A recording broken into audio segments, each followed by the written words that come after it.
Yo guys, what's going down? It's MC Noble here. Welcome back to another one. Today we're going to be doing my sort of like review, how it went for the Unrestricted House versus Drum and Bass event. So for those of you who don't know, haven't seen previous streams or any of my posts on Facebook and Instagram, I did a drum and bass event at this weekend just gone, and it went down quite a treat, to be fair with you. So in today's stream, video, whatever you want to call it, I'm going to tell you guys how the event went and just sort of give you guys a little bit of a review. Now, there wasn't really too much in the way of like pictures and in the way of videos really. I did a couple of Facebook lives, but there wasn't really anything I could really capture to bring onto here. So I will have to just show you guys the poster, unfortunately.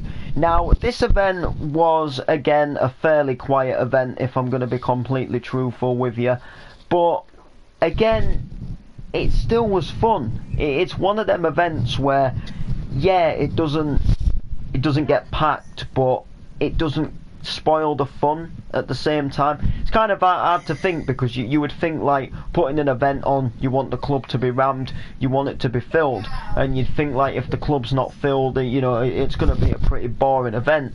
And yeah, the club wasn't filled, but it was, in all fairness, a pretty decent event, and all the DJs absolutely smashed the set, and it's just making my love for drum and bass become even stronger. And it's just absolutely fantastic that these can happen, that these things can actually take place, and you know, I obviously get the chance to be a part of them. So unfortunately, L2D2 no longer could make his set. He actually he doesn't live in Hull, he lives Grimsby, I believe, and he had no way to get from Grimsby to Hull. I think his car had broke down or something, and he also had work the next day, so he did actually back out of the event. But the L2D2 was soon quickly replaced with another DJ who I know fairly well, who mixes drum and bass on Hull Dance Radio, and I think he is actually the owner of that radio station as well. And he came along and did a little drum and bass selection with us, sort of filled in for L2D2 not being able to make the set.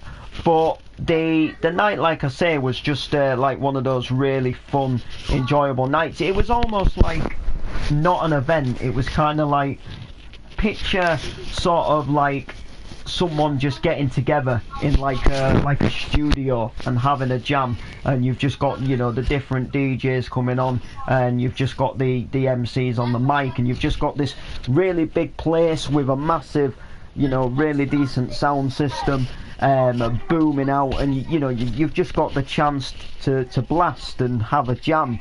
And you know, you can, you know, there wasn't really, you know, with the club being, I suppose, empty, you were sort of limited to set times. So like, you know, you could jump on, you know, you could spit a few bars for a little bit, and then, you know, if you wanted to, you know, you could go and sit at the side of the room, and you could just like have a drink and a refreshment, and it made it so much better in that way as well, not having a set time where, you know, if you get a little thirsty, you know, you've still got, say, 15 minutes of a set left before you can actually go and have a drink. So you know, you could kind of pick up the mic when you wanted to, you could drop the mic when you wanted to, you were a little bit more freely. And obviously me and Freestyle were hosting this one, so we could just sort of, you know, pass between each other, and you know, one of us could spit for so long, and then we could just pass it to the other person, and then they would spit for so long, and then, you know, back to me for so long. Maybe I'll spit for 10 minutes or so, pass it back to Freestyle, or if we wanted to, we could do a little bit more of a like a B2B, so like quick rhyming and, you know, quickly passing between each other. So we could just plan it out. We could have a little bit of fun. The only thing, you know, what really I think, you know, made this event a little bit bad as well is the fact that it absolutely hammered it down on Saturday night. It was absolutely siling it down. And I do, as for one, actually, as a matter of fact, believe that would have made the event, you know, a fair bit, you know, quieter, because when it did rain, I mean it did rain, it was absolutely hammering it down. And, you know, like I say, from me just getting home, oh my day, absolutely drenched, you know, soaked right through. It was just absolutely, you know, it absolutely hammered it down. And I think that was just one of the reasons why the event wasn't like the busiest event, but it was busier than the one I'd done the previous time. To start, when the event sort of first started, a load of people come like all like dressed up, really, you know, like loads of girls, like a bit like as if they're on like a hen night or something, or like a works night. And there was like a load of them, and they were sort of, I can't, like dressed like nurses or something, like as in like a bit of a fancy dressy type, you know, and they'd been out and they'd been maybe celebrating an occasion. You know, maybe gone for like an evening meal or something, and then like carried on for going on a night out or something. And ended up coming down into obviously the club, and they stayed upstairs for a bit, and then some other people come up, and you know, it got a little busy at first, and then, to be fair, just, you know, people came up and had an odd look and stayed in the room for a little bit, and then went back downstairs to the house music that was actually below. Thomas, I'm Arsenal. It was, you know, it was just, you know, it was a good event. It was you know, it was enjoyable. I enjoyed doing it, and you know, I definitely do more of these unrestricted. I mean, like I said, that, you know, the nightclubs don't fill up, but you still have a shed load of fun doing them. And Did you have fun doing them, Noble? And I think that's, you know, that's really what it counts for, if you're having fun, and that's the main thing. But yeah, the guy who replaced L2D2 was a wicked DJ. Like I say, me and him go back a little bit through talking through Facebook, and I've watched a few of his radio shows. He's definitely a wicked DJ, but he definitely comes from an older era, like vinyl and, you know, all this sort of like, you know, not the controller type sort of era, not all these like modern controllers where you have all these big screens in them, and, you know, I mean, some of these DJ mixers now, they have almost like built-in iPads in them, and, you know, you can connect to your Spotify and stuff like that. You know, he's from the older generation of walking down to the record shop every Saturday and, you know, finding your vinyl and picking one out. And to be fair, that's the era I prefer to be in. Don't get me wrong, I'm all for these modern controllers, and I think some of them are very clever with what they can do. I was actually watching a video about one earlier, and, you know, like I say, it was just as if it had an iPad built into it, and it could do all this different stuff in it. It was touch screen, and you could change all these settings in it and select all these playlists from SoundCloud, Spotify, Deezer. I mean, you probably have to have like the SoundCloud Pro and all of that kind of stuff, but it still blows my mind how like we've gone from walking to a record shop, buying big 12-inch vinyls, and then, you know, now we can just log into an account and press a few buttons, and, you know, you basically can load and search any track that you want. But you know, this guy who replaced L2D2, DJ Connect, he definitely, you know, came and got connected, but he's definitely from an older era, but he still did a wicked selection. He went more sort of vocally, jungly, the old jungle days, but yeah, was absolutely fandabidozy. So I guess until next time, Unrestricted, I'm guessing I'll probably be doing another Unrestricted at some point. Depends if they keep running them. I mean, they do these drum and bass nights, you know, they've done a fair few of them. So, you know, there's a possibility they'll probably do another one. They're only free to get in. They're only just sort of opening the upstairs room, really. I mean, they do the house stuff every weekend. You can go to the downstairs room every weekend and they'll have the house playing. But, you know, they open the upstairs and do Unrestricted drum and bass every now and again. And finally, just a quick No, I didn't get a record, update on Stomping. This is something that I really forgot to mention, but you guys know that my first gig of the year was with Stomping, and when the first gig of the year actually finished, they actually had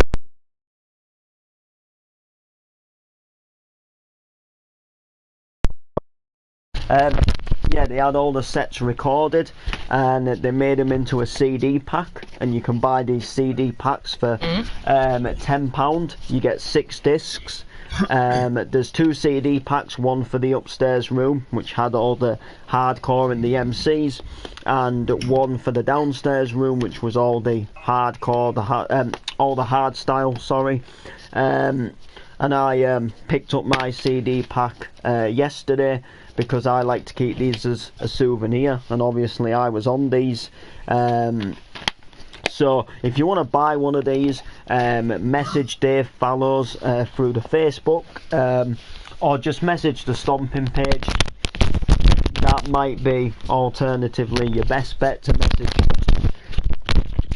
the Stomping page if you aren't actually someone who personally knows Dave all that well. But if you know him and you want a CD pack, message Dave Fallows. So there's 6 CDs. Disc 1 is The Jester with myself, MC Noble. CD 2 is DJ Franks with MC Sniper, B2B myself, MC Noble. So I'm actually on 2 discs, and disc 2 is definitely worth a listen to some extent, but I'll talk a little bit about disc 2 a little bit after. CD 3 is JW with MCs Active, B2B MC Turbo. Absolutely wicked bunch of MCs. They're joining us at the next Alliance. CD 4 is Paulo, the Roughneck Chicken. Paulo, wicked DJ, with JD Walker. JD Walker is absolutely fan-dabby-dozy on the mic. CD 5 is Pursuit with MCs Active and Turbo again, and CD 6 is the main man himself, Mr. Rob IYF, with none other than the MC Freestyle. So I've listened to a little bit of CD 1, all of CD 2, and all of CD 6. Now, CD 2 is probably by far one of my best ever MC sets that I have ever done. Wicked. Me and Sniper, we went back to back, and I was on fire, like literally. I knew there was something in my mind, because Franks plays a lot of power stomp. There was something in my mind, and I just wanted to nail it. I wanted to full on go for it. And I'd obviously just finished with Jester, so Sniper jumps on after me, and a little while into Sniper, another guy jumps on called Nicky Mac with Sniper, and it just, oh my days, it ruined the disc. It absolutely ruined the disc. The guy was just mumbling, sounded like he'd been on all kinds of drugs, and you just could not hear what he was saying, and he ruined the CD, because unfortunately, like the annoying thing is, Sniper was on real top form. He was in a really good frame of mind, and he was really sick on the mic, and this guy who jumped on with him was just, it was just pants. But I jump on and do one of my best ever MC sets ever on that disc 2, and I wanted this CD pack, and I was so looking forward to hearing back disc 2. But for about the first 20 minutes of the set, there's about, I think Sniper's on his own for the first 10 minutes, and this guy called Nicky Mac jumps on. Now, I am friends with the guy, but it really didn't go down well on the CD, and the fact that he was just constantly using other people's lyrics was just crazy. he was using other people's lyrics. Like he even used like some of J.D. Walker's lyrics and Freestyle's lyrics up on that night, and they were on the lineup, and it was just like, oh my day, like it just didn't sound good. It just sounded horrible, mumbly. It sounded like he was overpowering the music, and he wasn't even going in time with Sniper, and they were all over each other. Like, you know, he would spit before Sniper had finished spitting, and and then he'd just waffle a load of like on the breakdowns and when vocals were coming in, and it just ruined the pack, in my opinion. It ruined the disc. I've not got the control pad. Me I have not got the... Sniper, we did an absolutely wicked set, and people even, you know, obviously my friend Kenny, who mastered the sets, he even messaged me and said how well the B2B was, the best B2B he'd heard in a while. The guy who runs Stomping even said, you know, that the B2B was on fire. It's just such a shame that the guy who jumped on with Sniper before me, who wasn't even on the lineup, just absolutely ruined it.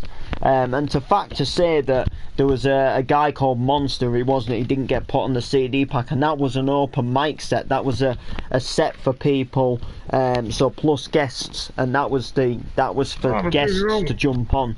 So that should have been really where he jumped on, not on the Sniper set. I mean, don't get me wrong, to be fair, I was originally doing Jester, so I shouldn't have technically jumped on with Sniper, but I was officially on the lineup, and, you know, Dave didn't mind, Sniper didn't mind, so, you know, I was all cool with it. But the CD packs are out here anyway. I'm probably going to give this a little blast. It isn't me, that's why I just said it isn't me. I'm probably going to listen to Disc 2 again, because I can have it a little louder here. Where I was playing it before, you've got to be really, like, careful, like, with the level you have it, and it was quite hard. I'm going to prove you wrong now, it wasn't hard to hear it, but you know, you couldn't get into the frame of mind as much. But but yeah, CD pack. So like I say, if you wanna message the Stomping page, you can buy these for £10, or you can pay £12 and they'll actually post it to you. That's just, you know, £2 to post it. Makes sense, really. And these get really well, like the discs all, you know, they're printed. It's not just a marker pen wrote on a blank disc, it's fully disc printed. Proper case with a full, like, case cover, and they look they look absolutely wicked. So the front of the CD pack case actually has the like the event poster for the event, so it has the lineup and where it was and everything that happened and the date and all the MCs and the DJs that were actually on the mic. And so your mum's not stood in front of me playing FIFA. And then on the back you've actually got the, you know, like who's on each CD, blah blah blah, with all the writing. So you've actually got like each CD pack, each disc, sorry, and like who's on each disc. So it's a bit like a CD with a track list basically. But yeah, so CD 1 and CD 2 features myself. But wicked CD pack, other than the guy at the beginning of disc 2. Well, not the guy at the beginning, but about 10 minutes in, when someone jumped on with Sniper. But I'm looking forward to hearing JW, and I'm looking forward to hearing Pursuit, because Pursuit does some wicked classic stuff. But yeah, it was a really good, really wicked event, and I can definitely confirm to you guys that I will be back with Stomping. As far as the date goes, I'm not going to tell you when, but I'm going to be back with Stomping on quite a few occasions, and the reason for it being is I'll tell you why I'm getting put on with Stomping a little bit more. It's just the fact that I go to every event. So the fact is, I MC, Dave knows I'm up and coming. Whether I'm on the mic or not, I go to the event. The chances are he lets me jump on. So he's just got to the point where, for the sake of for the sake of what it'll be, he may as well just put Noble on the flyer. So he may as well just add me to the lineup anyway. Like I say, if I don't gig at Stomping, I go to the event. So plus he wants to help me, reach out as far as I can with my music. But for the sake of it, I turn up to a Stomping, whatever the occasion, to be fair, and support everybody who's on the lineup, and share the posters. When the events are like instantly created, I'm clicking going. I always leave at least one weekend of the month free to go to a Stomping. So like, if there's anyone says like, oh, you want to do this that weekend, or book a holiday or a weekend away that weekend, I always say, I always keep the back end of a month free, so sort of between the 20th and the 30th of a month, because that's sort of when a Stomping's more likely to be. Like, it's very rare you get Stomping like say the 2nd of a month, or say like the 3rd of March, for example. You always get them like say the 20th of March, or say the 25th of something. Do you know what I mean? The dates are always between the 20th and the 30th of a month, depending how many days are in the month, obviously. But yeah, I'm going to be back with them. Like I said, there'll be more info to follow. Stomping's got good things coming, and I'm just, I'm so glad to be a part of the family, really, and do more with Stomping as Stomping goes further into 2020. So without that being said, that was my thoughts on the drum and bass event. The update on the CD packs. Now, I should have told you about these before, to be honest with you, but I just I got so busy saying I'm doing all these other gigs, the CD pack just didn't really enter my head, I suppose, but I'm doing them. I'm on the CD pack now. I probably guarantee that half of the people that see this probably won't even purchase a CD pack. I swear that it wasn't. I make them anyway, just like I announce all these gigs, and I never see anybody like turn up, and but you get the point. I make these because I'm the musician, and I like to announce what I'm doing in case anybody is interested. But without that being said, please like, comment and share. Peace out.